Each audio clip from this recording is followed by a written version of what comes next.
Muy buenos días a todas y todos.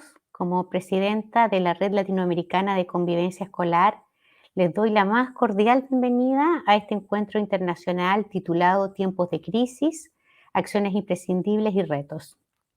Como sabemos, estos tiempos han sido súper difíciles para todos.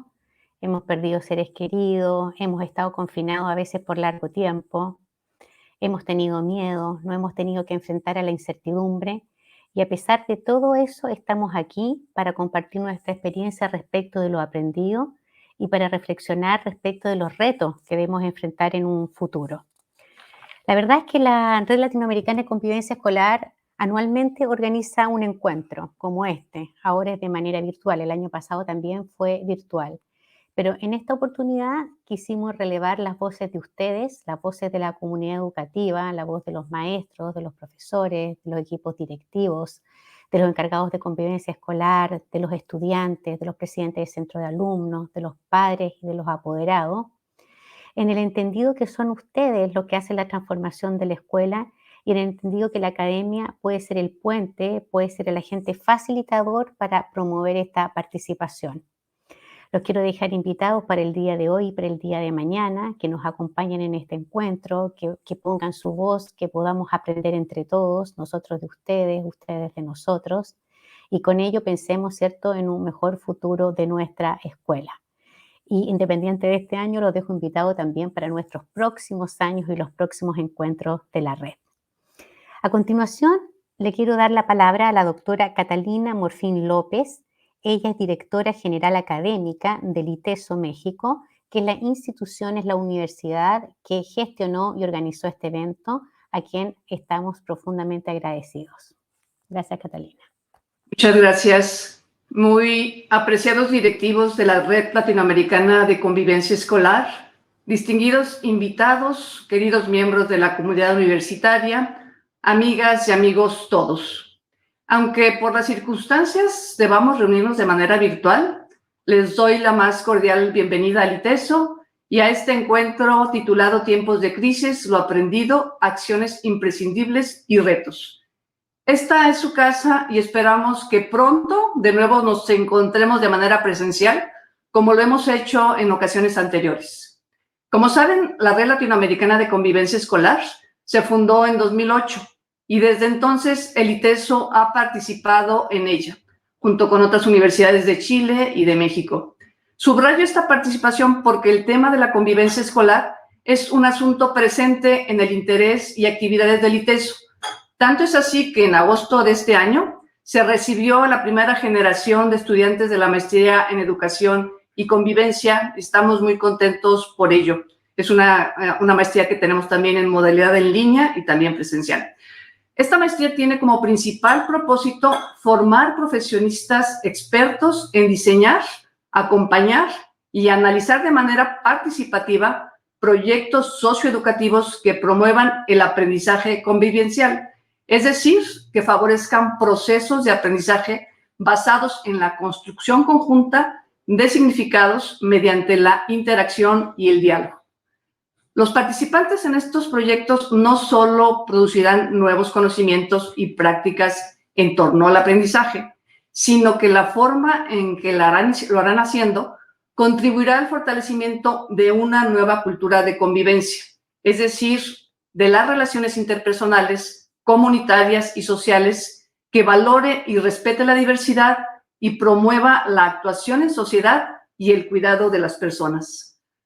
Con lo anterior, además de enfatizar nuestro compromiso con la promoción y mejoramiento de la convivencia escolar, sabemos de la urgencia de asumir con valentía la inclusión, la atención a la diversidad, la igualdad de oportunidades, la equidad, particularmente con los más vulnerables, y el impulso a una educación de calidad para todos.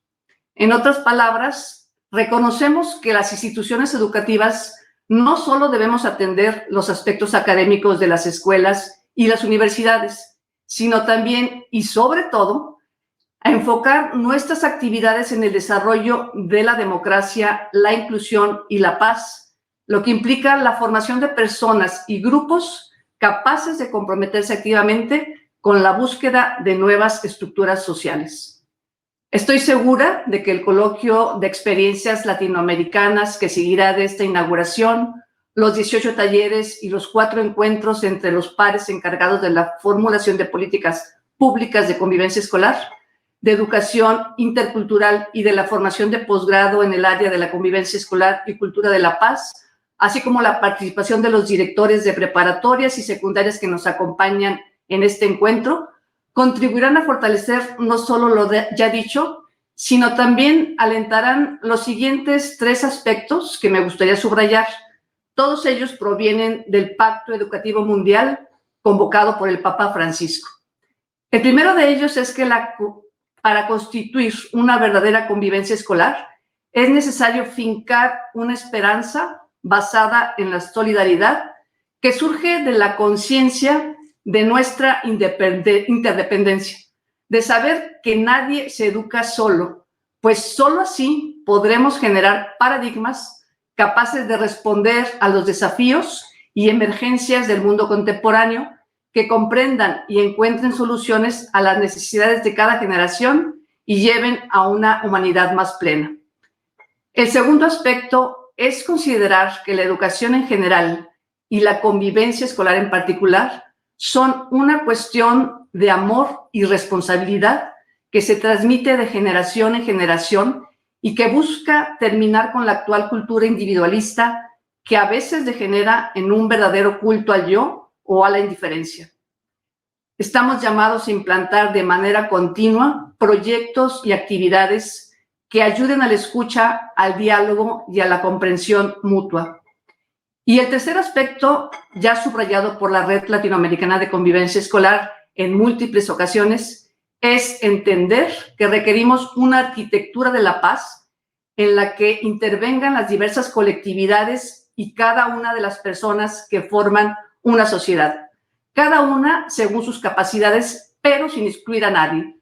Solo todos juntos, cada uno como es, podremos avanzar en la difícil pero esperanzada construcción de la armonía y la unidad, donde no haya lugar para la virulenta pandemia de la cultura del descarte. Estoy segura de que estos sueños y muchos más serán una realidad con las contribuciones que ustedes harán durante estos días y con las actividades que seguirá realizando la Red Latinoamericana de Convivencia Escolar. Muchas gracias y mucho éxito en estos trabajos. Gracias. Muchas gracias, doctora Catalina Morfín López, por sus palabras y por ser la sede organizadora de este encuentro internacional. A continuación quiero dejar con ustedes a Cecilia Fierro. Ella es miembro fundadora de nuestra Red Latinoamericana de Convivencia Escolar y quien hará un homenaje a una querida colega y participante que, como les conté, desgraciadamente debido a esta crisis del COVID partió, y hará un homenaje entonces a Alicia Chaparro. Muchas gracias, Cecilia. Muchas gracias, Paula. Buenos días a todas y a todos. Quiero decirles que iniciamos esta jornada anual de la Red Latinoamericana de Convivencia Escolar con la presencia en otra dimensión de vida de nuestra querida compañera y amiga Alicia Chaparro, académica de la Universidad Autónoma de Baja California, quien estuvo a cargo de la organización de este mismo evento el año pasado y a quien la pandemia arrebató la oportunidad de seguir trabajando codo a codo con quienes fuimos su equipo de la red poco más de 10 años. Por este motivo, hemos decidido dedicar esta jornada a su memoria, agradeciendo su vida compartida con los colegas de la red y del Seminario de Investigación en Convivencia de Ibero León. Su nombre nos evoca una luz especial en su mirada, una sonrisa sincera y contagiosa. Tenía una extraordinaria dedicación y compromiso con los proyectos comunes, gran sentido práctico y un ánimo generoso para ofrecer sus conocimientos con sencillez, con calidez. Tantos espacios de conversación y proyectos que nos permitieron comprender mejor la convivencia escolar. Tantas experiencias, desafíos, retos enfrentados y superados. Tanta alegría, tantos momentos de vida compartida no se van. Se quedan como un tesoro que nos corresponde seguir ofreciendo a otros. Alicia, estarás presente en nuestros pensamientos, en nuestra memoria y corazón. Honraremos tu legado y trabajaremos fuerte por esto en lo que juntos hemos creído. una escuela que aporte belleza, poesía y justicia a nuestra región latinoamericana. Vuela alto.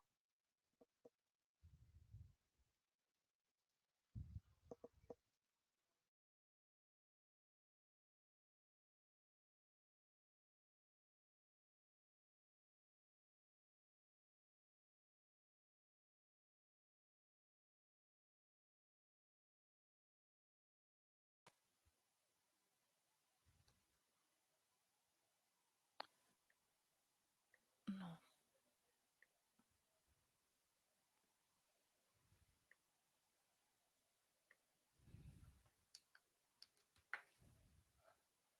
no escucho.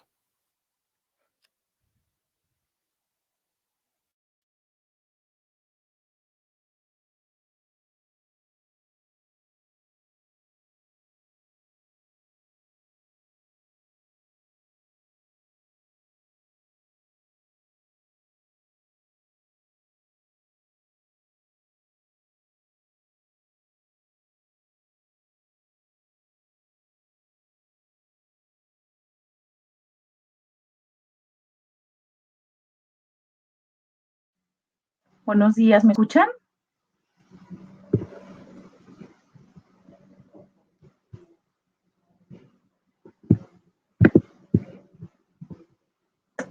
No sé por qué no me escuchan, ¿me escuchan?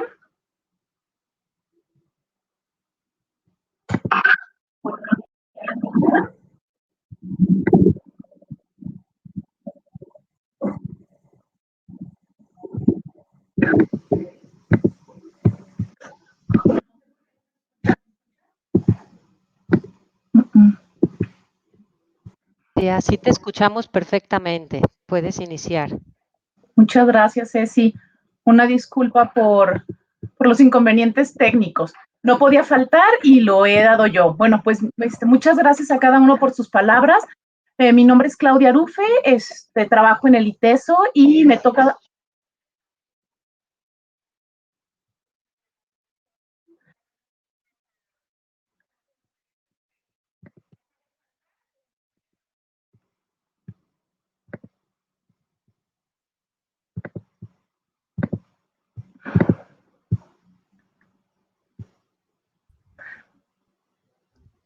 Nos, bueno, me escucho diferido, no sé por qué, pero bueno, voy a dar la bienvenida a cada uno de ustedes al coloquio Experiencias Latinoamericanas. Me toca solamente presentar a quienes van a participar y estarán con nosotros en esta jornada.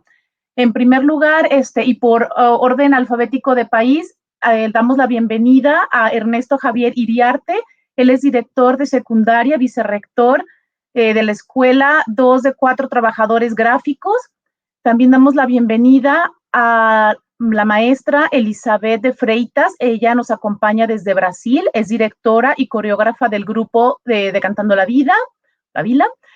También queremos agradecer la presencia de la maestra Carolina Pérez de Chile. Ella es directora de la Escuela Santa Irene de la Pontificia Universidad Católica de Chile. Asimismo, de Colombia nos acompaña Mario Fernando Chacón Sánchez, directivo docente de la institución educativa Roberto Velandia. Y de México también damos la más cordial bienvenida a Juan Carlos Jasso Barrios. Él es profesor del Instituto Pierre Fort y director académico de secundaria. Y por último, en este panel tan especial, tenemos a María del Rocío Aguilar Moreno. Ella es directora del Colegio de Estudios Científicos y Tecnológicos del Estado de Guerrero. En esta mesa, en este coloquio, contamos con la moderación de dos miembros muy especiales de nuestra red, la doctora Cecilia Fierro, ella es académica de la Universidad Iberoamericana de León, y de la doctora Verónica López, profesora titular de la Pontificia Universidad Católica de Valparaíso. Y de pases también. Pues sin más, les cedo la palabra y les deseo mucho éxito en este coloquio. Muchas gracias.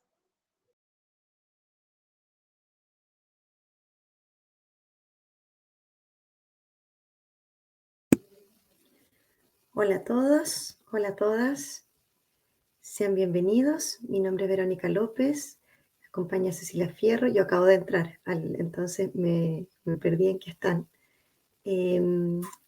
No sé si me toca a mí, Cecilia, si me pueden ayudar. Iniciamos ya, iniciamos ya Ujú. con tu presentación. Sí.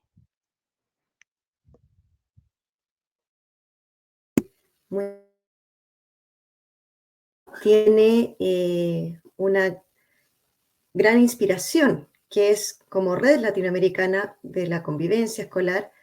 Nosotros lo que quisimos este año es poder generar encuentros. Ya mañana vamos a tener talleres y luego espacios de encuentro entre pares. Este va a ser un espacio de encuentro entre países. Tenemos acá a representantes que son directores, profesores o participantes de distintos países de América Latina, y nosotros les hemos pedido, acá los hemos invitado, a contar su experiencia en función de la pregunta que es el título de este coloquio. ¿Cuáles son los imprescindibles para retomar la vida en el aula y en la escuela?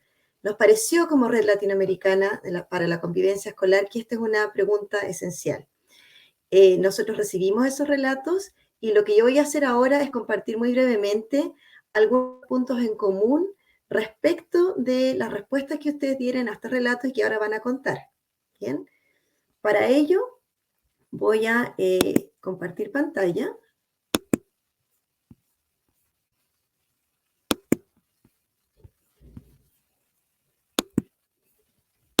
A ver, ahí sí. De manera tal de mostrarles. ¿Se ve ahí la presentación? Si alguien me puede decir, les agradezco. Se ve, Vero, sí. Perfecto. ¿Cuáles son los imprescindibles en convivencia escolar para retomar la vida del aula y la escuela en tiempos de crisis? Por eso la pregunta era en torno a lo aprendido, a las acciones imprescindibles y a los retos y desafíos futuros. Lo que ustedes señalaron, tanto los países digamos, los representantes de Argentina, Brasil, Chile, Colombia, México, en primer lugar fue una suerte como de diagnóstico común y compartido. Tiene varios ejes que lo atraviesan. Primero es el contexto de vulnerabilidad y de vulneración de derechos en los cuales se insertan nuestras escuelas. Tanto en Argentina como en Brasil, Chile, Colombia, hablaron explícitamente de transgresiones a los derechos humanos de los estudiantes y sus familias, presencia de drogas, violencia intrafamiliar, entre otros. Lo que todos comparten fueron los problemas evidentes de conexión. 80% de estudiantes que no han podido conectarse de manera digital a través de las distintas formas de educación remota que hemos tenido que vivir a raíz de la pandemia. Y en algunos casos, por ejemplo, en Brasil, en Chile y en México, se habló también como experiencia personal. Obviamente esto no es ningún estudio representativo, así que no podemos decir, por ende, que esa es la realidad en todos los países, pero al menos sí es la realidad de las escuelas que hoy día van a compartir con nosotros su experiencia. La no presencialidad por más de 1 año y medio, en algún caso por más de, ya casi enteramos los 2 años, con la consecuente miedo, ansiedad y angustia que esto ha generado. Y en algunos casos con indicadores que han avanzado en reprobación y en abandono. Este es un poco el escenario compartido, ¿no? Y de alguna manera viene a ser el contexto, el fondo, pero también la figura de lo que nos tocó antes de la pandemia y durante la pandemia vivir. Y desde ese contexto es que la pregunta por los imprescindibles en términos de aprendizajes, de estrategias, de acción y de desafíos futuros fueron los siguientes. Por una parte, varios de ustedes señalaron muchas prácticas de cuidado y en torno a eso vamos a comenzar a hablar luego. Esas prácticas de cuidado tenían a los estudiantes, pero sobre todo a la comunidad escolar, a través de jornadas de trabajo, a través de dispositivos colegiados para tomar decisiones conjuntas, a través de distintas formas de apoyo, por ejemplo, a los estudiantes, autocuidado para los docentes, que de alguna manera se vincula con esa segunda columna que dice revincular a los estudiantes, dar voz y enganchar. Y estas son estrategias ya más específicas, orientadas fundamentalmente a estudiantes en situación de mayor desconexión y por lo tanto mayor desenganche, que presenta mayor riesgo de desescolarización. Entonces, muchas estrategias en torno a revincular a los estudiantes Por una parte, aumentando su voz y en Argentina, por ejemplo, su voto respecto de las decisiones de la escuela. En otros casos, aumentando distintas formas de motivarlos, de engancharlos con la experiencia, de manera que pudiesen sentirse partícipes. Me gustó mucho ahí una frase de uno de ustedes que decía, todas las personas, todos los estudiantes necesitan sentirse merecedores de cuidado, de amor, y en eso se va mucho de las prácticas que ustedes han hecho respecto de la revinculación y de la vinculación. Ahora bien, también en algunos países, en Chile, Colombia y México, por ejemplo, hay preguntas muy fundamentales respecto a, bueno, cuáles son y en algunos casos ya directamente los relatos tenían que ver con distintas formas de priorizar el currículum. Sin embargo, esta pregunta por los aprendizajes esenciales también eran los curriculares y los no curriculares. Y también de eso vamos a hablar hoy día. En penúltimo lugar, las prácticas situadas, el trabajo con las comunidades, con los territorios, también estuvo presente de manera muy fuerte en Argentina, en Brasil y también en Chile. Y en otros casos, las distintas, digamos, la crisis y la pandemia trajo consigo la necesidad como vital, fundamental, esencial de capacitarse, de formarse, en algunos casos de autoformarse, en temas de educación socioemocional y de manejo de crisis. Por lo tanto, y en ese contexto, si ustedes ven, esto no es más que una suerte de sistematización de cuáles eran los aspectos comunes, tanto respecto del contexto como respecto de, bueno, qué es lo que han hecho. La pregunta en realidad de fondo es, ¿qué es lo que a ustedes les parece esencial en el sentido de lo imprescindible, tanto ahora como para el futuro? Y en ese contexto, junto a Cecilia, quisiéramos preguntarles ahora, a través de unas rondas de preguntas, vamos a hacer 4 rondas de preguntas, en torno a estas ideas claves. Primero sobre las prácticas de cuidado, luego los aprendizajes esenciales, luego en torno a las distintas formas de trabajar con los territorios, y luego vamos a finalizar con una pregunta que esperemos gatille reflexión en todos nosotros respecto de las prácticas docentes. Sin más, entonces, damos inicio a la primera ronda, en torno a los aprendizajes esenciales, en torno a las prácticas de cuidado. Uso esa palabra, prácticas de cuidado, en realidad la usaron ustedes. Hay que cuidarse, tenemos que cuidar a la comunidad educativa, muy vinculado a la idea del bienestar. Hay una literatura sobre prácticas de cuidado y ética del cuidado, pero en realidad quisiéramos plantearle y preguntarles que nos puedan contar a todos nosotros cómo entienden y qué es lo que ustedes han hecho al respecto. Para lo cual vamos a dar una ronda, ¿cierto?, de 4 minutos. Juan Pablo avisará a los 3 minutos. Se acaba el tiempo. No se preocupen porque tenemos en total 12 minutos por persona, ¿sí? Si es que hacemos más o menos un promedio de las participaciones. Por lo tanto, en realidad no quisimos con Cecilia pedirles seleccionar, digamos, designar quién habla primero, quién hable después. Más bien esta es una mesa redonda, ¿cierto? Un coloquio. Entonces les pedimos que quien quisiera pudiese comenzar. Primero la pregunta. ¿Cómo ustedes han cuidado? ¿A quiénes han cuidado? ¿Y de qué manera? ¿Y por qué eso es imprescindible? Buenos días, ¿me escuchan? Sí, perfecto, Juan Carlos. Mario, ¿sí? ¿Cómo has estado? Entonces, un gusto estar en este espacio compartiendo con ustedes. Mi nombre es Mario Chacón. Yo hago parte de los directivos docentes del municipio de Mosquera, Cundinamarca, en la escuela que se llama Roberto Velandia. Está ubicada en un municipio semirural muy cercano a la capital, a 30 kilómetros de Bogotá, y tiene aspectos rurales y urbanos. Todavía conserva algunas características pues, de la población y de las actividades rurales. Yo me desempeño como directivo docente. Aquí nos asignamos, son colegios muy grandes de 4.000 estudiantes que atienden las 3 jornadas, mañana, tarde y noche, con diferentes programas. Y pues por la cantidad de población nos hemos distribuido, digamos, la dirección de las sedes y las jornadas. Entonces yo estoy a cargo pues de una jornada en una de las sedes, más o menos con unos 1000 estudiantes.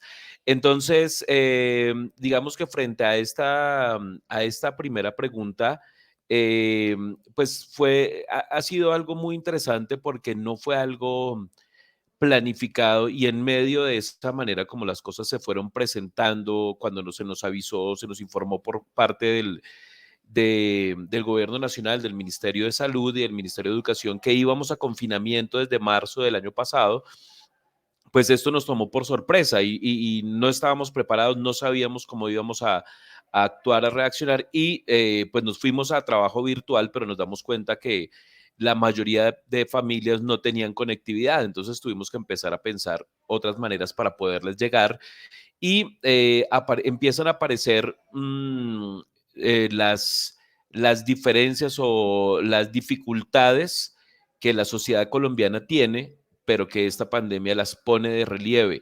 Entonces, sabíamos pues que la mayoría de nuestra población que se atiende no tiene una estabilidad económica, que las familias trabajan con economía informal, muchos de ellos, algunos en actividades agrícolas, entonces su situación económica es muy inestable y pues esto se vio directamente reflejado en lo que empezamos a recibir y atender con la situación de la pandemia y del confinamiento.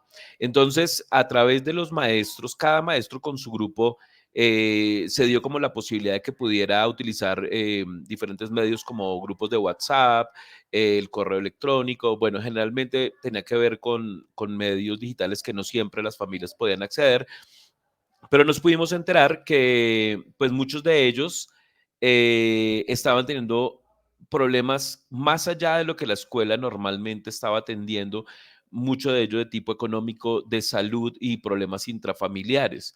Entonces, de manera espontánea, sin que se hubiera dado una planeación o un trabajo previo sobre esto, simplemente los maestros fueron tomando la iniciativa de decir, mire, esta familia está muy necesitada, ¿qué vamos a hacer? Y de esa misma forma se fueron dando campañas, por ejemplo, para poder decir, hagamos colectas, hagamos campañas para mirar los que no tienen computador, los que no tienen celular, cómo les podemos hacer llegar uno de ellos. Entonces, donaciones de todo esto, dinero, mercados, alimentos, para que pudieran llegar a estas familias y poder trabajar ante todo la parte del bienestar y al lado de esto, pues identificarlos en los temas de salud, las personas que estaban teniendo algunas dificultades de salud y poder orientarlas con las autoridades en el sentido pues, de la Secretaría de Salud, el hospital público, para que pudieran ser atendidos, darle la orientación porque a veces no sabían a dónde tenían que ir, no sabían qué debían hacer. Entonces como que el colegio cambia su rol, la escuela cambia su rol y empezamos a ocuparnos de eso, que es lo más urgente, ¿no? Entonces se pone en evidencia esas dificultades pues que siempre han estado en la sociedad colombiana y la pandemia no la pone de frente, ¿no? Entonces quería aportar un poco sobre eso. Perfecto, muchas gracias. Mario, adelante, Javier.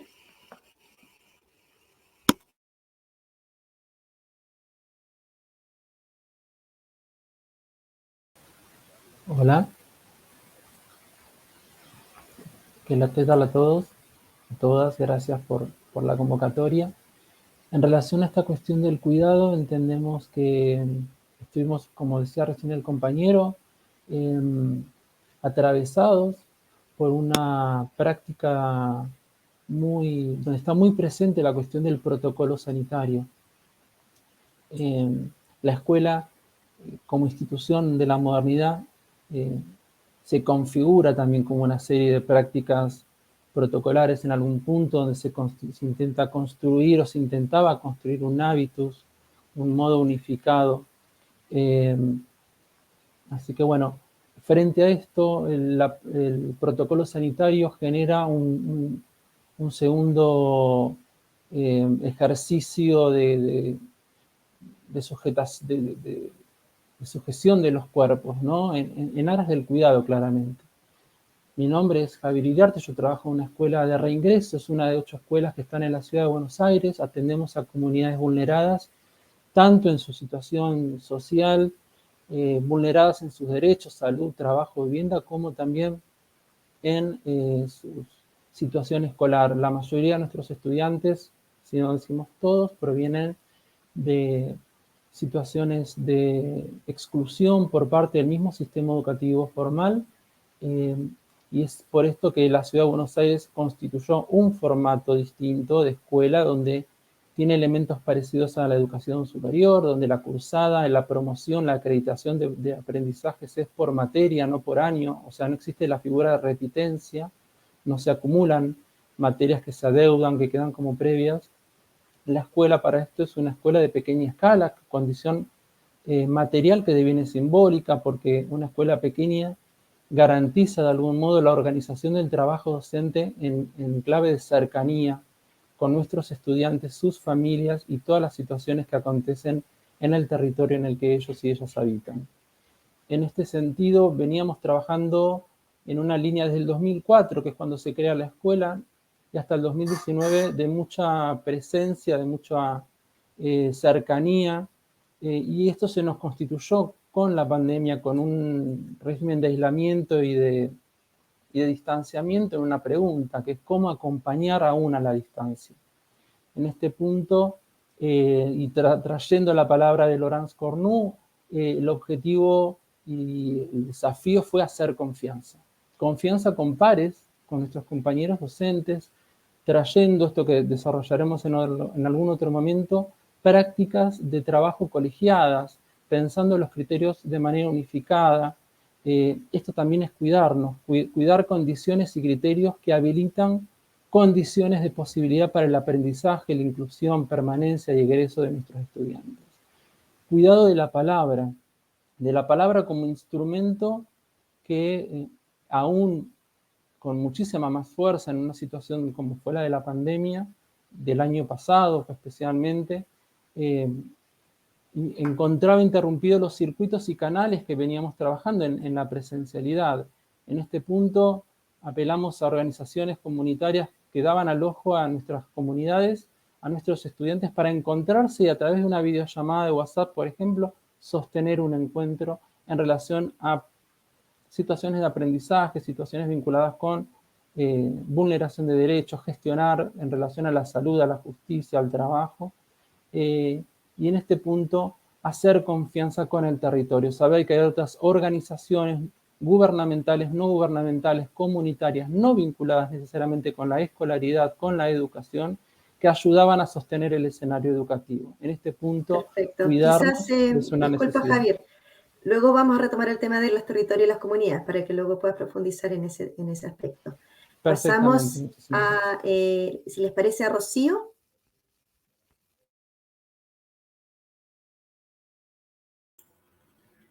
Gracias. Con la pregunta 1, ¿verdad? Seguimos. Buenos días a todos. Gracias por la invitación. Mi nombre es María del Rocío Aguilar Moreno, de México, en el estado de Guerrero. El estado de Guerrero tiene, pues, 81 municipios y yo estoy en el municipio de Chilapa. También se divide el estado en 7 regiones. Sí, Chilapa pertenece a la región de la montaña, que es la zona más, es una zona indígena. Chilapa está ubicado en la parte baja de esta región, cuenta con alrededor de 33,000 habitantes, pero bueno, entrando ya al tema de cuando nos fuimos a casa, pues la pandemia nos agarró así como que muy a las prisas, tuvimos que hacer prácticamente en una semana como un reajuste de contenidos. Los maestros también estuvieron ahí trabajando mucho. Al principio pues no se querían ir, ¿no? Como que ya tenían programada todas sus temáticas que ver en el tiempo que nos restaba para terminar el ciclo escolar. Entonces nos dimos a la tarea de hacer como una reprogramación de contenidos para que se abordara lo más importante, ¿sí? En este caso, pues la prioridad era cuidar la salud tanto del personal docente como de los jóvenes y sus familias. Entonces, lo que hicimos fue hacer ese reajuste en contenidos, hablar personalmente con los maestros, sobre todo con los maestros que tienen algún riesgo de alguna enfermedad crónica o que son mayores de 60 años, entonces tuvimos que hablar de manera personal con ellos para decirles la importancia que era que tenían que retirarse, porque debo decir, los maestros de la escuela estaban reacios, de alguna manera sentían que íbamos a perder pues muchos contenidos que no se abordarían. Sobre todo nos preocupaban los jóvenes que ya estaban en el tercer grado, que ya están próximos a egresar. El Colegio de Estudios Científicos y Tecnológicos tiene dos carreras, que es la carrera de Procesos de Gestión Administrativa y la carrera de Diseño Gráfico Digital. Para estos jóvenes de tercer año que ya están tomando la carrera tecnológica, es importante que ellos realicen sus prácticas profesionales y que ellos culminen del todo su servicio social.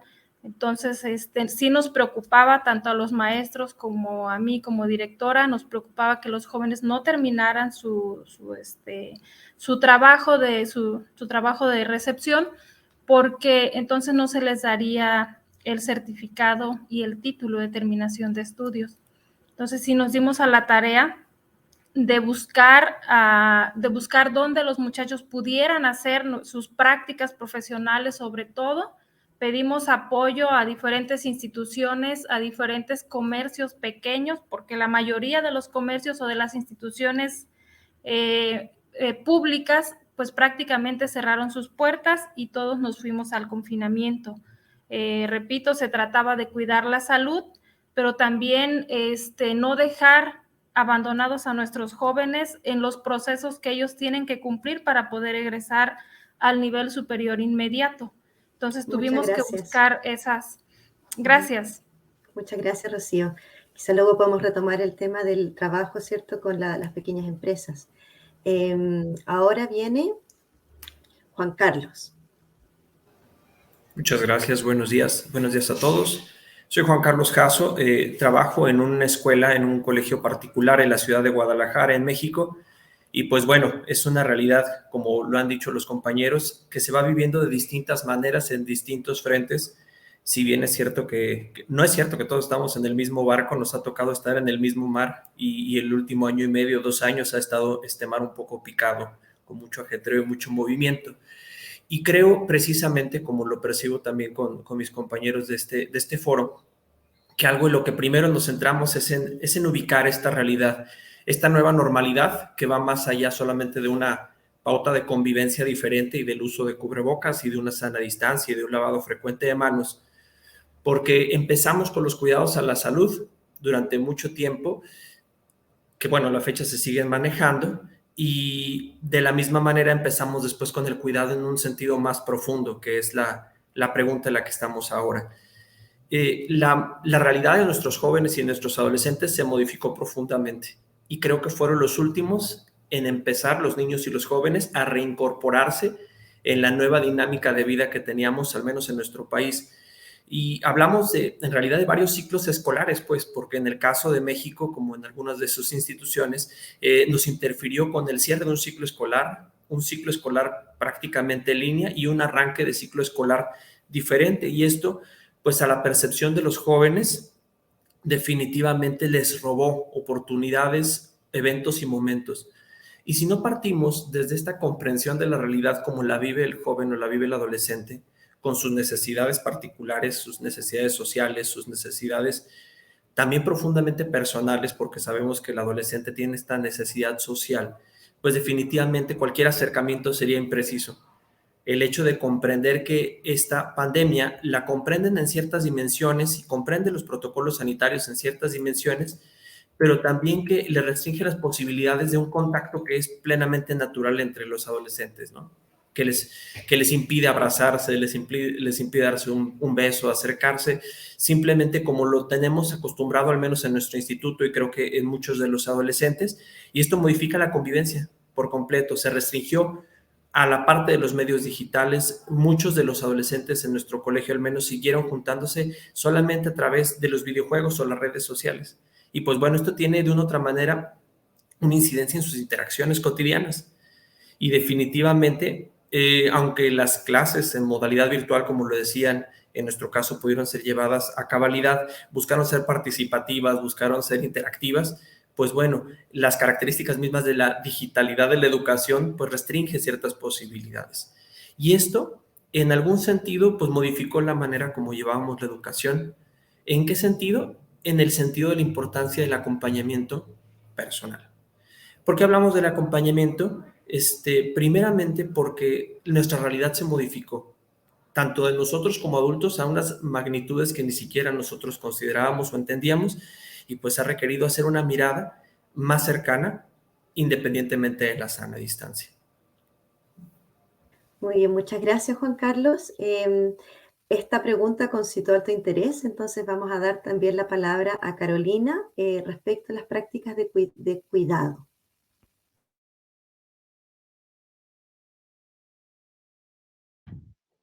Tu micrófono, Carolina.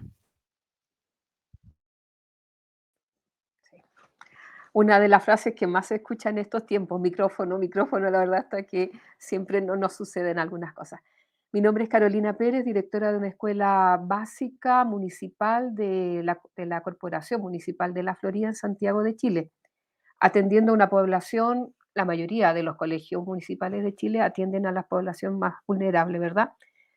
¿Cómo nos hemos cuidado? La verdad que para nosotros esto empezó con la pandemia propiamente tal, sino que en el año 2019 con el llamado estallido social, en donde ya las clases nosotros, a partir del 18 de octubre, fueron muy pocas las clases presenciales que pudimos tener con los estudiantes.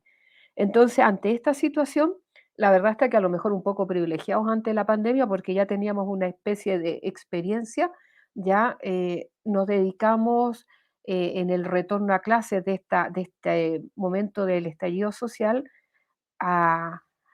esencialmente a la contención emocional de los estudiantes. Ya es cierto que dejamos de hacer muchas clases de los chicos, recibirlas, pero veíamos que era absolutamente prioritario el darles el espacio para que pudieran dialogar, para que se los pudiera escuchar. Entonces, en esto seguimos el resto de este casi 2 años que nosotros llevamos prácticamente sin presencia de los estudiantes, a excepción de 2 niveles, los 2 últimos meses. Entonces, en forma sistemática hemos establecido, como forma de autocuidado, ya estos espacios de orientación, de educación socioemocional, llamémosle así. Y en un primer año íbamos 50 y 50, la parte curricular, la parte académica, con todo lo que tiene que ver con orientación y formación socioemocional. Y este año ya pudimos, como el municipio lo facilitó, dispositivos para que casi el 100% de los estudiantes pudieran conectarse virtualmente a las clases, y hemos dado prioridad, gracias al equipo de convivencia escolar, a este programa de acompañamiento de los estudiantes, que creemos que es algo esencial. Lo creemos en cierta forma, sabemos que es así, pero también estamos en la lucha constante que pasa con lo académico y lo curricular en un establecimiento que pretendemos sea de uno de los establecimientos pioneros en la comuna, llamémosle así, en la línea de lo académico también, que no siempre tenemos muy buenos resultados. Cada vez hemos ido mejorando, pero queda mucho por delante, entonces esta lucha constante se hace difícil entre lo socioemocional, que es absolutamente esencial, a la base de la posibilidad de aprendizajes reales y cumplir con el currículum. Eso es. ¿Me des un minuto? Me apuré un poquito, como era una de las últimas, así que un minuto. Sí. Sí, adelante. Sí, Carolina. Muchas gracias, Carolina. De hecho, están ustedes ya en realidad abriendo la conversación sobre los siguientes asuntos. Yo quisiera retomar algo a partir de lo que ustedes están compartiendo. Al escucharlos, vamos viendo una constante. Hay un proceso de resignificación sobre cuáles son los aprendizajes esenciales que es necesario atender desde la escuela. Así lo comenta Carolina, lo menciona Rocío, lo menciona Mario, lo menciona Javier, lo menciona Elizabeth, sin duda. Y estos aprendizajes esenciales parecen desdibujar las fronteras entre lo que antes se denominaba como aprendizajes curriculares, lo que nos ha dicho ahora Carolina, y no curriculares. Ya han comentado algo, pero querríamos invitarlos a retomar y detallar este punto. En este tiempo, ustedes parecen encontrarse frente a personas completas, no divididas en estancos, como suele vivirse en los espacios curriculares, en casillas, en pequeñas casillas, y en cambio ahora se plantean asuntos fundamentales para la vida y también para la escuela, no al revés. El contexto de la emergencia planetaria, además, no solo la propia emergencia de las familias, de las escuelas y localidades, sino a nivel planetario, contribuye de manera muy importante a esta revisión de prioridades. Observamos un fuerte protagonismo en el cual ustedes, junto con sus colegas y equipos docentes, han tomado la palabra frente al currículum prescrito y se lo han replanteado de cara a necesidades y circunstancias específicas. De ahí que esta pregunta la lanzo para quienes de ustedes quieran profundizar, retomar lo que han comentado ya, a propósito de aprendizajes esenciales. ¿Qué ha quedado como fundamental? ¿Qué se ha desplazado a segundo término? ¿Y qué reflexión les merece este cambio de prioridades en los asuntos que desde la escuela se considera esencial promover como aprendizajes fundamentales? ¿Quiénes de ustedes querrían comentar esta pregunta? Sí, Javier, adelante, por favor. Sí, gracias. Nosotros, desde el momento en que venimos trabajando con comunidades vulneradas en sus derechos, asumimos ese debate, esa falsa dicotomía, ¿no? Lo curricular o lo otro. Entendemos que hay que pasar de lo común, lo que entendemos como lo común, aquello que se aloja en la escuela en tanta institución, pasar de lo común dado, lo común prescripto, a lo común a construir. Y esto implica una mirada situada. Y esto es poner en diálogo las necesidades, las realidades que ingresan con nuestros estudiantes, sus familias, y las organizaciones que les acompañan por otros temas que no son específicamente escolares, y hacer de ese contexto un texto para diseñar la propuesta de trabajo de la institución, de la escuela. En ese punto nos parece central no caer en el entrampamiento de que se están tomando decisiones en detrimento de lo curricular. Cuando recibimos a los estudiantes, y en esto mencionaré algo más adelante en relación a la ritualidad, a la necesidad de cierta ritualidad, el primer día de clases, y el año pasado no fue la excepción porque tuvimos una semana presencial, les invitamos a que entiendan que la única obligación que tienen nuestros estudiantes es inventarse un proyecto de vida en clave de dignidad. Y para eso estamos, para acompañar en ese proceso. La pandemia creo que repuso con mayor relieve y tragedia claramente esta necesidad de asumir un compromiso en relación a una práctica educativa integral, porque nosotros dialogamos con subjetividades, dialogamos con colores de época atravesados por distintas categorías, ¿no? Ya venir trabajando, porque más allá de la gran tragedia que implicó esto, la escuela argentina y nosotros particularmente debimos trabajar, y esto entiendo se replica en la región, con la discontinuidad de las experiencias democráticas, las grandes dictaduras que nos atravesaron en el siglo XX y en algunos países aún en el siglo XXI, y luego las lógicas neoliberales que arrasaron con la idea de educación como derecho y la pasaron a constituir en un objeto más del mercado.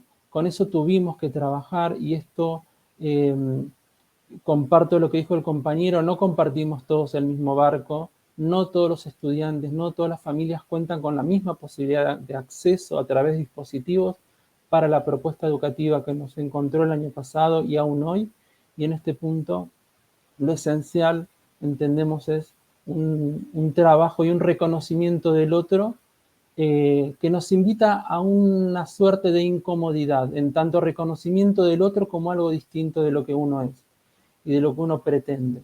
Más allá de la prescripción de la planificación, aparece la necesidad de desarrollar prácticas situadas que contemplen esos derechos, esas necesidades, esos reclamos.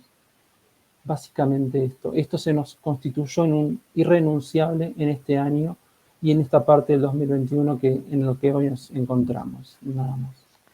Muchas gracias, Javier. Este asunto que comentas modifica de manera fundamental el planteamiento curricular. Mario también está pidiendo la palabra. Adelante. El cable, sino que lo trajo muy largo, entonces se fue a recortarlo para que le quede uno a usted para el portátil y otro para la mesa, y el mío ya está acá. 3 puntos. Me hace un favor dejar cerrado para que los chinos no me interrumpan.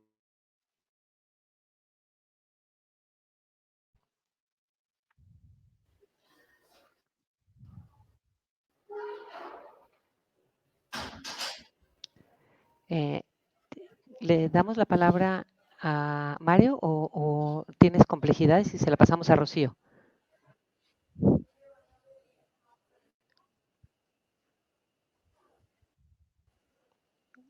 A ver, le pasamos la palabra a Rocío, por favor, para que comparta sobre aprendizajes. Gracias. Gracias. Bueno, retomando la pregunta, nosotros ahí cometimos a lo mejor un error, una equivocación cuando decidimos darle mayor peso o mayor tiempo a las asignaturas o contenidos curriculares, pero a lo mejor dejamos también de lado la parte socioemocional, la parte afectiva, la parte de interacción, porque los muchachos llevan actividades pues de educación física, básquetbol, fútbol, artes, danza, ¿no? Entonces, cuando nosotros nos quisimos dar cuenta de que pues el ser humano necesita de actividades integrales, ¿no? Entonces, es importante y es algo que cometimos y que estamos tratando de incorporar, de buscar la manera de volverlas a incorporar, porque los muchachos de verdad están ya pues cansados, están estresados por el encierro, a pesar de que han estado en la escuela, han venido algunos jóvenes que tienen alguna dificultad en cuanto a conectividad o que requieren de alguna asesoría más específica, sobre todo en asignaturas experimentales como matemáticas, física, química, biología. Entonces, nos hemos dado cuenta que dejar de lado las asignaturas o el tema de asignaturas de más bien actividades extracurriculares, pues no ha sido del todo bueno. Sí, entonces eso es algo que nosotros ya estamos trabajando para que los jóvenes empiecen nuevamente con estas actividades. Sí es verdad, tenemos que tener ahí la situación de la sana distancia, los cuidados y demás. Los muchachos aún todavía, a pesar de que ya no quieren estar en ahora sí que en esta cuarentena, en esta ausencia ya de la escuela, aún no han podido como asimilar esa parte de que si regresan a la escuela no se van a poder juntar, no se van a poder acercar o saludar o abrazar con sus compañeros. Entonces, esa parte de la parte emocional y de juegos y de interacción con sus compañeros y con los mismos maestros también nos ha estado afectando. Ya estamos trabajando en ello para poderlo resarcir, para poder resanar esa parte, porque los contenidos, vuelvo a repetir, son muy importantes. Nos abocamos a eso, quisimos que los jóvenes de tercer año se cumplieran al 100% con los requisitos que piden para poder egresar, pero también dejamos de lado la parte de interacción, que también es muy importante. Entonces, estamos ya trabajando en eso. Son errores que fuimos viendo, que fuimos cometiendo. Entonces, es algo que ya lo estamos trabajando, pero que sí es algo fundamental trabajar con los muchachos en este sentido. Gracias. Gracias, Rocío. Carolina, ¿querrías compartir algo sobre lo que has planteado sobre aprendizajes esenciales? A pesar de la urgencia de recuperar lo la cantidad enorme de aprendizaje perdido, aprendizaje, la parte curricular, a eso me refiero, que es mucho, por no decir prácticamente todo. Estamos trabajando por creer en esto. Voy a hacer alusión a una frase que escuché de Boris Cyrulnik, ya un psiquiatra, dice, para que la pasen bien aprendiendo los chicos, estoy parafraseándolo obviamente, deben aprender el arte de vivir. Y por eso que hemos insistido en esta parte de la formación socioemocional, ¿ya? Pero dentro del currículum. No podemos, o sea, en Chile por lo menos se hizo una priorización curricular que es prácticamente para nosotros inalcanzable y que los chicos, primero que los profesores están con un nivel de estrés enorme y que los chicos va a ser incapaz de poder trabajar con ellos, vamos a ser incapaces de trabajar todo esto con ellos. Por eso que hemos apostado por lo otro. Nuestros chicos no tienen la posibilidad de actividades extracurriculares porque las familias no tienen como para devolverlos al colegio a actividades o que se queden en el colegio para actividades extracurriculares porque los transportistas escolares que les cobran muy poco no están dispuestos a venir a buscarles más tarde. Entonces lo hemos resuelto, vamos a terminar con lo que por año hemos tenido muchos talleres de matemáticas, o sea, más clases de matemática, más clases de lenguaje, ciencia e historia. Decidimos cambiar nuestro plan de estudio por otros talleres y para otros aprendizajes, ¿verdad? Taller de creatividad, de teatro, de yoga, de deporte, artes musicales, artes plásticas, pero como parte del currículum. Porque si no lo hacemos así, es muy poca la población estudiantil que quiere participar de las actividades como extraprogramáticas. Así que apostando, confiando, también arriesgándonos a que esto sí va a ser como la base para que los chicos gocen del aprendizaje en todas las áreas, es que vamos a implementar este cambio de plan de estudio.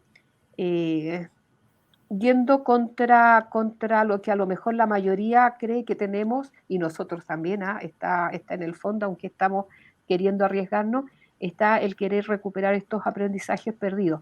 Pero vemos que hay que parar un poco, hay que frenar, aunque hemos estado relativamente frenados con todo esto de la pandemia, pero tenemos que seguir frenando un poco para poder tener o lograr en los chicos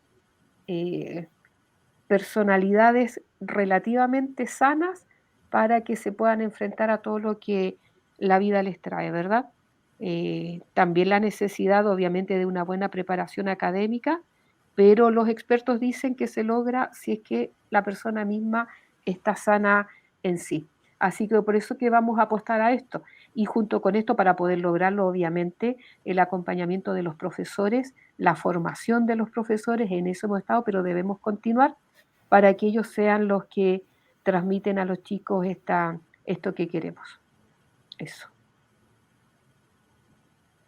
Carolina, estas palabras que utilizas cuando escribes, es necesario ralentizar, bajar las revoluciones ante lo razonable y la lógica de recuperar aprendizajes perdidos, redireccionar más allá de lo académico y priorizar en el plano académico y en qué enfocarse. Es muy, muy interesante y muy sugerente la manera en que lo planteas.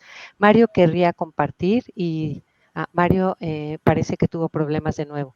Entonces vamos a abrirnos a la pregunta 3, por favor, Vero. Entonces tomas la siguiente.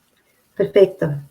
Voy a seguir esta conversación tomándome de lo que señaló Cecilia anteriormente. Estamos ante el estudiante en su integridad, con todas sus oportunidades y todos sus desafíos, con todas las mochilas que carga, el peso de los contextos socioculturales.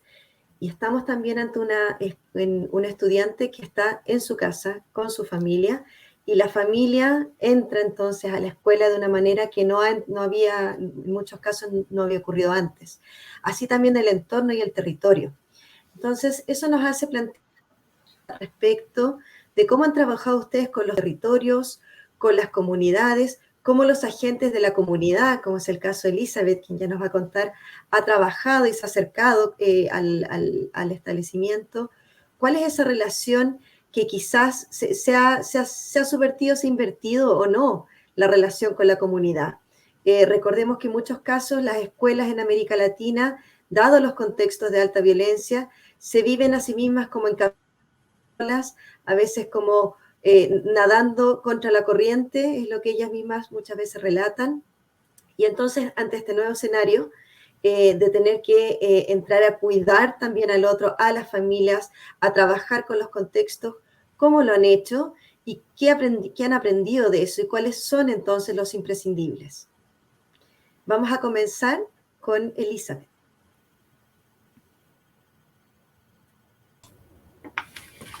Bom dia, eu agradeço muito pelo convite que foi feito para participar desse colóquio. Eu sou a professora Elizabeth Vasconcelos, diretora do grupo Dançando na Vila, um projeto social que fundei em 2007, portanto há 14 anos. As aulas de balé acontecem na localidade da Vila Rabelo, Sobradinho, que fica a 20 quilômetros daqui de Brasília, capital brasileira. O trabalho social que faço é uma educação não formal, que vai além do aprendizado de balé, pois ela melhora a socialização, a disciplina, a coordenação motora, a musicalização e o equilíbrio do corpo. Para mim, o essencial para a convivência entre as alunas de balé e as professoras nas aulas presenciais é observar principalmente 4 pontos.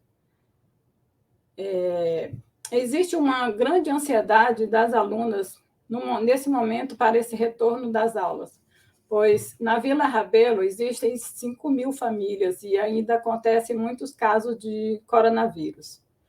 Há um medo no ar, tanto por parte das alunas quanto dos pais e também das professoras, pois o coronavírus ainda circula muito no nosso país. Nós, professoras, temos que ter muito amor com todas as alunas e paciência. Mas, nesse momento, temos que ter mais ainda, mais amor, mais paciência com todas elas, porque queremos que todas façam aula de balé com muita saúde. Existe também um entusiasmo das alunas com relação às aulas. Como que eu fico sabendo? Muitas vezes eu vou na Vila Rabelo e algumas mães que eu encontro, elas me falam que elas estão muito entusiasmadas em retornar a essas aulas. Então, como amenizar a ansiedade, o medo e aproveitar o entusiasmo delas pelas aulas de balé clássico, na prática dessas aulas de balé? Primeira coisa que irei fazer é entrar em contato com todas as famílias para informar como será o retorno às aulas de balé. Acolher as alunas em pequenos grupos. Nesse acolhimento, precisa haver respeito com a situação de cada aluna e das suas famílias. Abrir diálogos nos grupos em que elas possam manifestar como se sentem neste momento. Estabelecer acordos de convivência, passar informações importantes para as alunas e para os pais. Tudo que é falado pela Secretaria da Saúde, informações de como elas vão estar nas salas de aulas, à distância, porque como eu faço um trabalho que é corporal, elas querem ter muito contato com as outras pessoas. E vamos aproveitar esse entusiasmo delas como atividade favorável à saúde física e mental e valorizar mais ainda o balé, principalmente após esse período que as alunas estiveram isoladas. Na verdade, o grupo Dançando na Vila vem trabalhar com essas alunas a cultivar a autonomia, a alimentar a esperança de um mundo melhor, a abrir possibilidade de sonharem mais altos. Para mim, o balé pode ser uma porta que se abre para elas. Obrigada. Muchas gracias, Elizabeth. La pregunta en esta tercera ronda es sobre el trabajo territorial, el trabajo con las comunidades, de qué manera lo están llevando a cabo y qué han aprendido en eso, cuáles son los desafíos también a futuro. Vamos a dar ahora sí la palabra a Mario.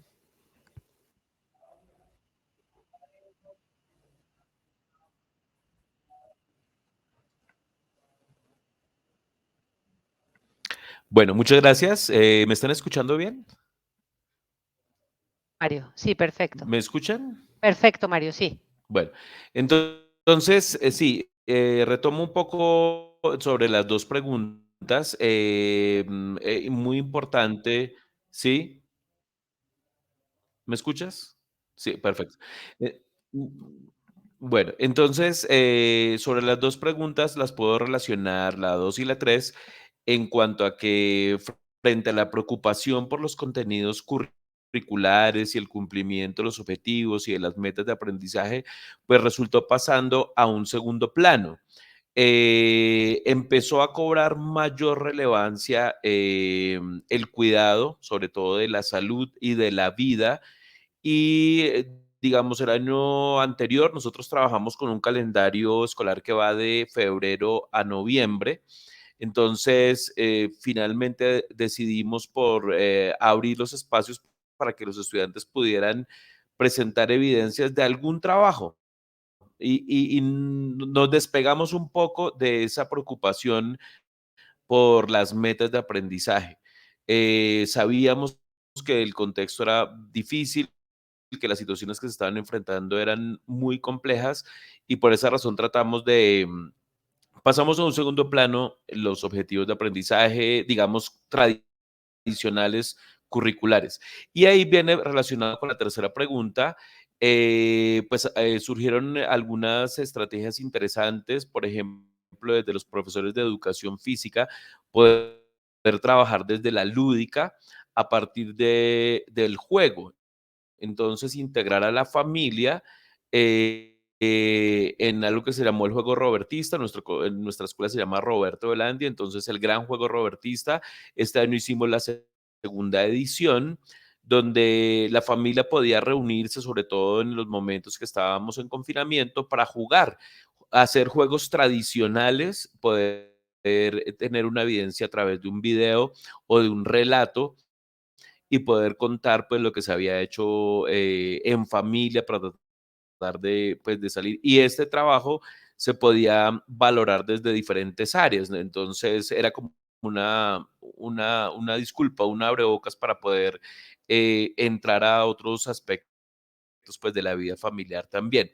Y muy importante el trabajo del orientador escolar, de nuestro orientador, porque pues tuvo que atender muchas situaciones de familias, de separaciones, de familias que durante la situación del confinamiento, pues seguramente muchas situaciones de crisis se agravaron y muchos niños con sus problemáticas pues, particulares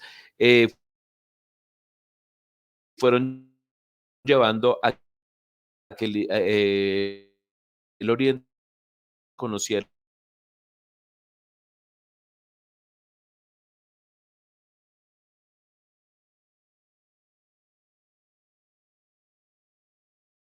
Se nos fue el audio de Mario. Qué pena, caray. Retomamos el punto entonces. ¿Sigo adelante?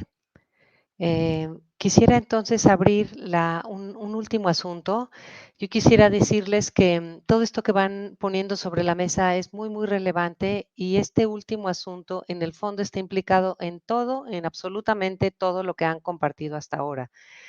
Es muy notable al leerlos y al escucharlos el apreciar un movimiento profundo, no solo una reorientación curricular, sino también sobre el sentido y el quehacer docente, así como sobre la manera de vivirse como colectivos de docentes en la escuela. Nos preguntamos si será que se perfila un nuevo modo de ser docente o si más bien estamos volviendo a recuperar elementos esenciales a lo que tendría que ser nuestro faro en cualquier circunstancia. Cuando Javier nos dice, por ejemplo, que nuestra tarea es acompañar el proceso de inventarse un proyecto de vida de nuestros estudiantes como lo esencial o la prioridad salud, salud socioemocional, etcétera, sobre otros contenidos. Si los aprendizajes fundamentales se revisitaron y se modificaron, esto ha sido posible solamente porque ustedes, tal como lo dijo Javier desde Argentina, pero que en el fondo esta implicación está en los demás casos, han hecho de la tarea docente un movimiento de despojo. Estas son sus palabras, así como acordar y llevar adelante nuevos y distintos dispositivos colegiados. ¿Podrían compartir sus reflexiones sobre lo que ha significado el sentido de este cambio en las prácticas docentes, así como en el trabajo colaborativo en la escuela? Vamos a darle la palabra a Juan Carlos, por favor. Muchas gracias.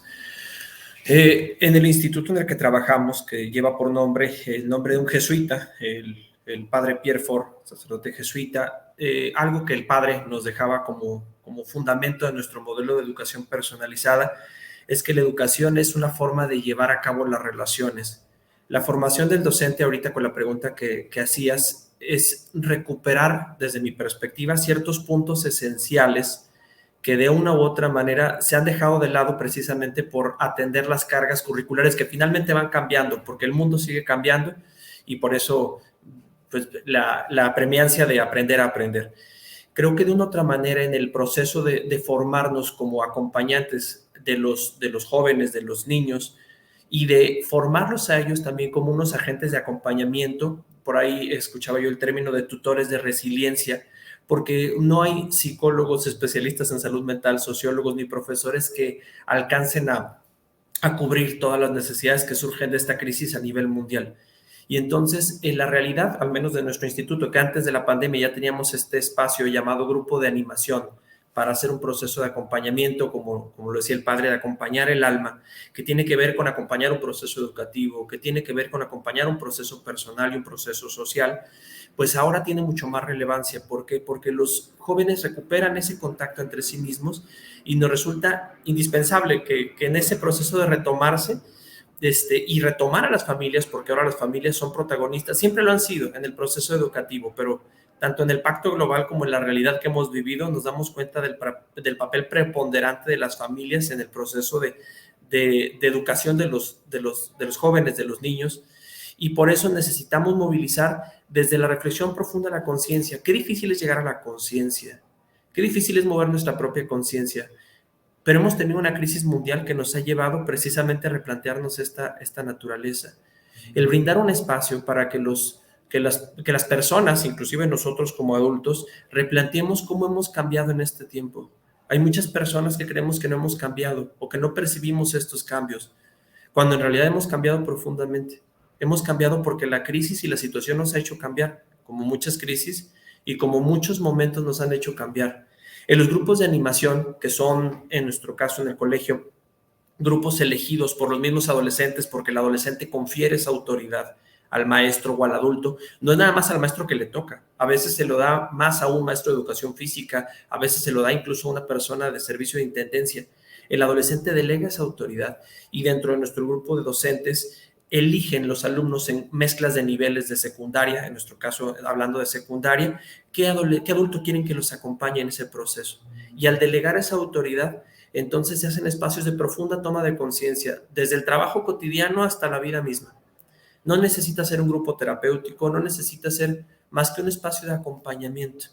Necesita ser un espacio donde se acoge a la persona tal y como es, con la conciencia de sí misma, pero también con lo que esté invitado a hacer y llamado a hacer. ¿Para qué? Para poder situarse como una persona en construcción, que a partir de estas interacciones y de estas relaciones que son necesarias y de las cuales nos vimos privados por la naturaleza misma de la pandemia, nos permite acompañar más precisamente. Por eso la formación de nuestros docentes ha sido fuertemente vinculada al proceso de acompañamiento, tanto a los adolescentes como a las familias. Y repito, no hablamos de un proceso terapéutico, sino un proceso de acercamiento persona a persona, retomando cosas esenciales, el centro de nuestra vocación como educadores. Muy bien, muchísimas gracias. Ahora le damos la palabra a Javier, por favor, que tú has planteado asuntos muy relevantes sobre este asunto. Muchas gracias, Cecilia. En relación con el trabajo docente y con el trabajo docente en los equipos directivos, volviendo a la pregunta primigenia de nuestra propia práctica como escuela de reingreso, que es ¿qué nos autoriza? ¿Qué nos constituye en autoridad frente a los estudiantes? Lo primero que que nos salió recuperar en el contexto de pandemia con mayor crudeza que estas cuestiones que ya nos venimos preguntando es constituirnos en un colectivo adulto de referencia para nuestros estudiantes, en relación a los aprendizajes, en relación al crecimiento, en relación al saberse sujetos de derecho, protagonistas de un proyecto de construcción, como decía recién el compañero, que les es propio y que es un derecho inalienable. En ese punto, lo que entendíamos que teníamos que poder consolidar, que lo veníamos haciendo con ciertas, en otro tiempo, en otra escala, digamos, pero que se acelera o se profundiza con la emergencia que constituye la pandemia, fue la reconstrucción de lógicas de construcción de criterios de trabajo colectivos. Y en este punto construir los criterios, que los criterios no salgan necesariamente de un pequeño grupo, consejo consultivo, donde están los coordinadores de equipos, la conducción, la asesoría pedagógica, sino hacer a los docentes, que son quienes ponen cuerpo, palabra, presencia en aula, de manera directa con los estudiantes, hacerlos partícipes directos de esta toma de decisiones. En ese punto, las juntas de evaluación por curso, que funcionan como una especie de ateneo donde primero el preceptor y el tutor son quienes hacen una primera mirada general del grupo, de primer año, supongamos, y qué es frente a lo que nosotros acordamos en un documento, qué es lo que queremos para los primeros años, bueno, en qué situación se encuentra ese grupo en tanto grupo de aprendizaje, grupo conviviente. En ese punto y frente a ese relato, todos los demás docentes van sumando su propia voz y solamente conducción y asesoría estamos presentes para legitimar y orientar eventualmente, darle factibilidad a la propuesta de trabajo, construir criterios colectivos en relación a los contenidos, sí, pero también en relación a las habilidades. Algo del cuidado, algo que ya se vino diciendo acá, que lo dijo la compañera de Chile, ¿no? Esto de insertar dentro de la propuesta curricular cuestiones y habilidades que hacen a la construcción del cuidado, que hacen a la construcción de nuestros estudiantes como sujetos, no solamente aprendientes, sino deseantes, sujetos que están constituidos desde el deseo. Deseo que fue vulnerado en trayectorias sociales, políticas, económicas, aunque educativas, a lo largo de esa trayectoria que hoy nosotros tenemos que recuperar. Es parte de la dimensión política de la tarea docente colaborar en ese sentido. Y por otra parte, y con esto cierro, dar lugar en esta agenda que se viene construyendo desde los equipos docentes a la voz de los estudiantes, en asambleas, en consejos de aula, en el llamado Consejo de Convivencia, donde se trabaja el tema de la convivencia institucional y es obligatoria en la agenda de cualquier escuela de la Ciudad de Buenos Aires, y en distintas jornadas. Y en las jornadas recuperamos la cuestión de la memoria colectiva en términos de rituales. La ritualidad, aquello que queremos que el otro se aloje en ese escenario, que entendemos que es necesario participar de algo que nos pone en comunión con otros docentes, otros compañeros, otras familias, otras organizaciones. En esos actos celebramos esos proyectos que se van desarrollando, que se van evolucionando y que tenemos el honor de acompañar. Nada más. Muchas gracias, Javier. Es muy claro y hay muchos dispositivos por los cuales ustedes están replanteando de fondo el sentido de su quehacer y de la organización. Rocío tiene algo más que compartir. Adelante, por favor, Rocío. Gracias. Bueno, retomando la pregunta de la rezonificación de los maestros, en la media superior en México los maestros no están formados para ser maestros.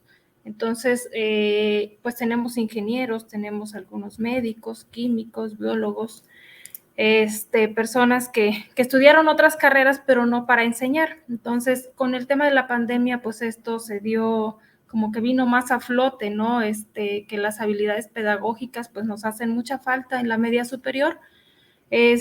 Con el tiempo, bueno, tuvimos un curso que nos dio la Organización de Estados Iberoamericanos y ellos nos enseñaron o nos dieron a conocer una estrategia que se llama estrategia entre pares. Esa estrategia entre pares consiste en que el maestro debe identificar a los muchachos que tienen mayores necesidades tienen mayor dificultad para aprender o para acceder a algún contenido, y también a los jóvenes que tienen mayores habilidades para aprender los contenidos. Entonces, me di a la tarea, invité a algunos maestros, me permitieron en este curso, la organización me permitió incluir a 5 maestros para que ellos conocieran esta estrategia. Estuvimos analizando algunos temas respecto a esto. Nos dieron a conocer esta estrategia y la echamos a andar en la escuela. Previamente los maestros ya tenían identificados a los jóvenes que tenían mucho más rezago y también identificados a los jóvenes que eran como más sobresalientes en algunos contenidos o en algunas asignaturas. Hablamos con los muchachos, les expusimos el tema de la estrategia entre pares.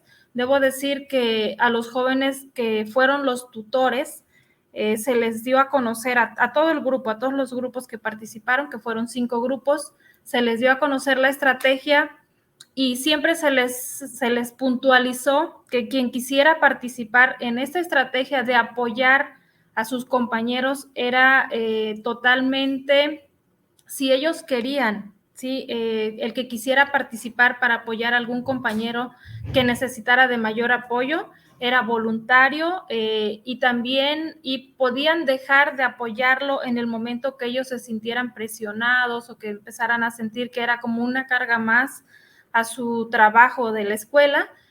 Y también se les dio la oportunidad de que ellos eligieran, y los muchachos que fueron los tutorados, también ellos pudieron elegir, sobre todo los que iban a ser tutorados, eligieron a quién quería que fuera su tutor o que le ayudara con las tareas o con las actividades que no entendían.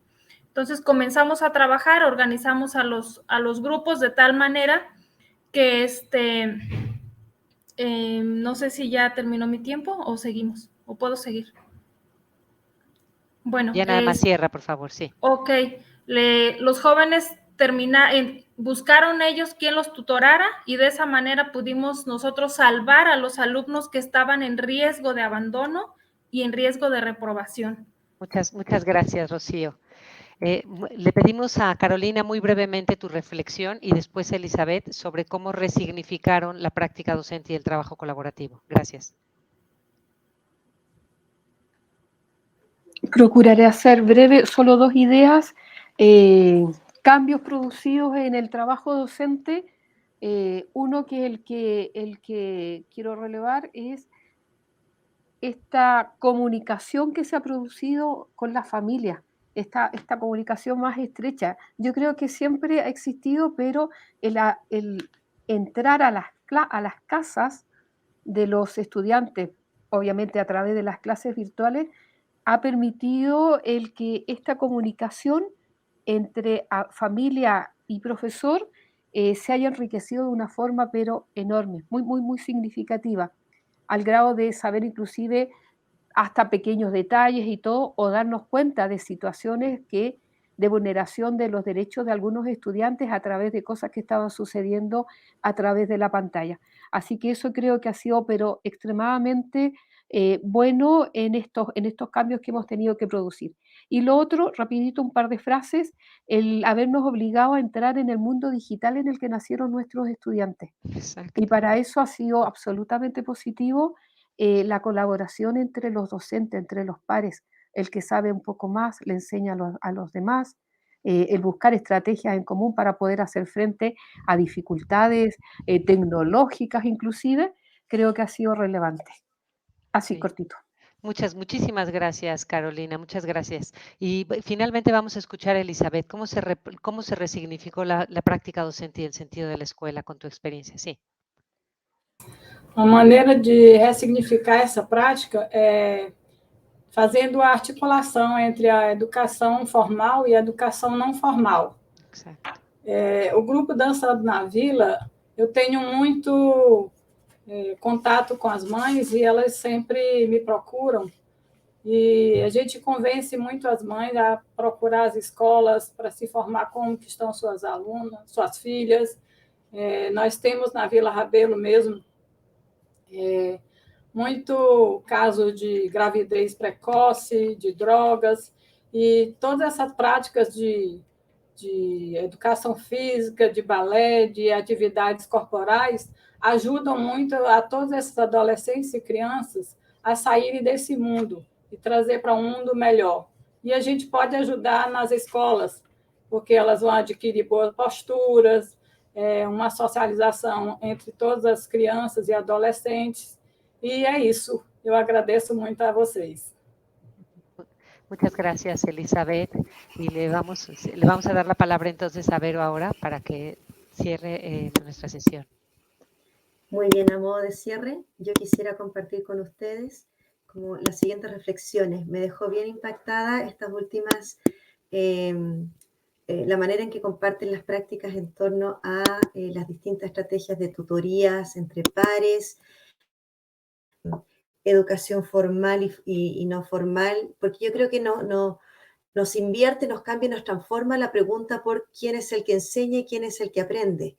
Y eso también lo comparto con los miembros de la Red Latinoamericana de Convivencia Escolar, bajo las palabras de Boaventura de Sousa Santos, quien dice algo así como: nos toca a todos promover las complicidades y circulación de conocimientos más allá de sus entornos, no para ofrecer o abstraer la respuesta a partir de otros, en este caso ustedes, sino para propiciar esos encuentros sobre y desde su conocimiento.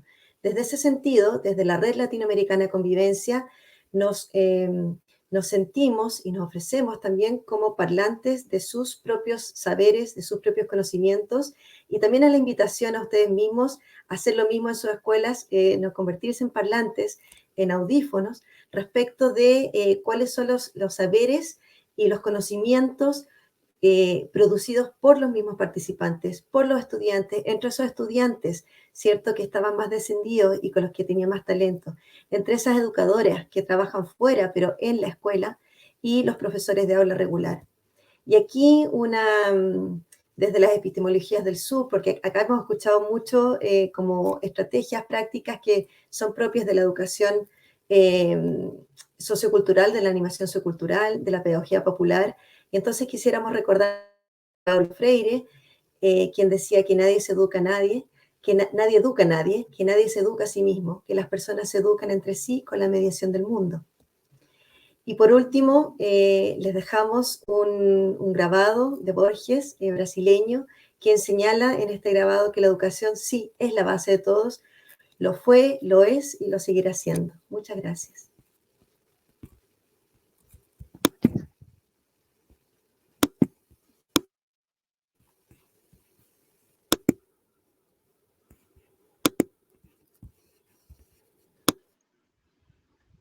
Bueno, ya que estamos en cierre, quiero agradecerles mucho a cada uno de ustedes. Siempre nos preguntan palabras para terminar. No me queda más que decir gracias y esperanza, que creo que nos han compartido cada uno de ustedes. Invitarles, por favor, a todos los que nos están viendo, decirles que hay gente de Chile, México, Perú, Ecuador, Colombia, República Dominicana, que sigamos con las actividades de este encuentro de la Red Latinoamericana de Convivencia Escolar. Ahora sigue la ronda de talleres. Ya todos están inscritos, tenemos varios participantes, cerca de 230, y el día de mañana tenemos 2 encuentros entre pares. Ustedes podrán consultar la información en nuestra página, aquí la está proyectando, gracias Juan Pablo. Los esperamos el día de mañana jueves de 9 a 11 hora México. Bueno, ahí ustedes tienen los horarios. No entretengo más, quiero agradecerles y un fuerte abrazo y sigamos esta jornada y cuidando de nuestra casa común. Gracias a cada uno. Hasta pronto. Muchas gracias. Gracias a todos. Mucho gusto. Bye bye. Hasta luego. Bye.